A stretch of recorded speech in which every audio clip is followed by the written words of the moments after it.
안녕하세요. 이라클 목사입니다. 금송아지 사건으로 우상을 만들어 섬긴 대가가 얼마나 무서운지 알게 된 이스라엘은 하나님의 자비와 은혜로 다시 하나님과 언약을 맺을 수 있었습니다. 그리고 하나님이 이스라엘에게 다시 명령하십니다. 출애굽기 35장 1절에서 9절입니다. 얼굴에 하나님의 광채가 나는 모세가 이스라엘에게 명령합니다. 이것은 하나님이 명령하실 수 있고 그 명령을 듣고 행할 수 있는 관계가 다시 된 것이며 하나님께서 다시 이스라엘과 함께 하겠다는 의미가 됩니다.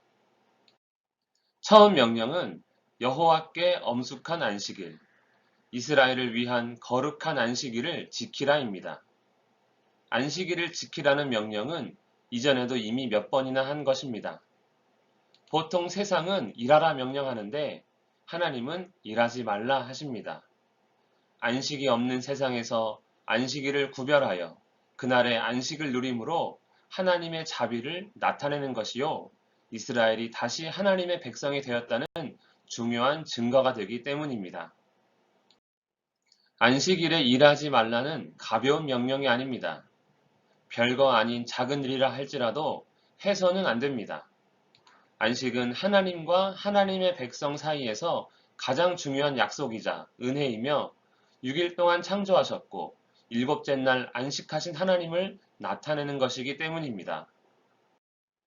모세는 계속해서 하나님께서 명령하신 일을 전합니다. 너희의 소유 중에서 여호와께 드릴 것을 택하여 드리라. 이것은 성막을 제작할 때 필요한 재료에 대한 것입니다. 드디어 시내산에서 말씀하신 성막을 제작하려는 것입니다. 하나님께서 이스라엘 가운데 거하시며 함께 하실 것입니다. 이스라엘이 자기 소유에서 택하여 하나님께 드릴 귀한 예물은 이스라엘이 애굽을 탈출할 때 애굽 사람들에게서 얻은 것들입니다. 즉 이스라엘이 소유한 모든 것은 애굽에 열재앙을 내리신 하나님께서 얻게 하신 것들입니다. 그렇기에 성막 제작을 위해 바치는 예물들을 통해 이스라엘은 다시 한 번 더 출애굽의 은혜를 되새길 수 있습니다.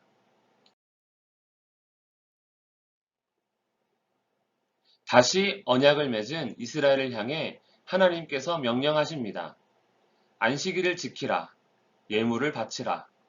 모두 성막 제작을 위한 것입니다. 하나님의 집인 성막을 제작하는 일을 할지라도 안식일을 통해 하나님과 하나님의 백성됨을 증거하는 일이 더 중요하다는 사실입니다. 아울러 하나님께 드리기 전에 하나님의 은혜로 받았다는 사실을 기억해야 할 것입니다. 우리에게 더 중요한 일이 있습니다. 교회당 건축보다 교회로 사는 것, 헌금을 드리는 것보다 주신 분이 누구인지 아는 것, 이러한 것이 더 중요합니다. 더 중요한 것을 항상 기억하며 하나님께 항상 믿음으로 순종하는 우리가 되기를 축복합니다. 기도하겠습니다. 살아계신 하나님 아버지, 하나님의 일을 할 때 하나님께서 더 중요하다 여기는 것들을 항상 기억하며 주의 일들을 감당하는 우리가 되게 하옵소서. 예수님의 이름으로 기도합니다. 아멘.